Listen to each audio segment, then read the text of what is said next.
सांगशील आज ज्या आरती पत्रकार परिषदेच्या माध्यमातून आज युतीची गोष्ट ही होणार आहे, काय वाटतं, काय भावना आहेत? आनंदाची भावना आहे.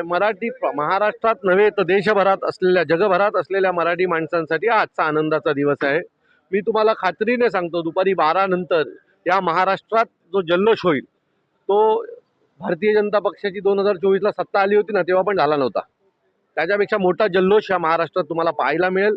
मराठी माणसाचा हा जल्लोष असेल, मराठी माणसाच्या विजयाचा जल्लोष असेल.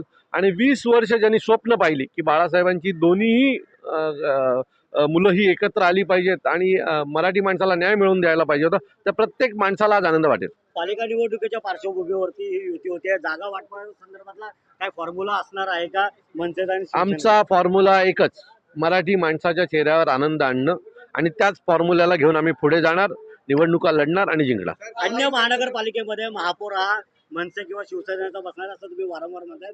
कुठल्या महानगरपालिकेमध्ये ताकद ही मोठ्या प्रमाणात लागली जाणार? अहो सगळ्यात मुंबई महानगरपालिका आमचा बसेलच, पण त्याच्यासोबत ठाण्यातही तुम्हाला बदल झालेला दिसेल, कल्याण डोंबिवलीतही बदल झालेला असेल आणि नाशिकमध्ये देखील मनसेचा महापौर बसलेला तुम्हाला दिसेल.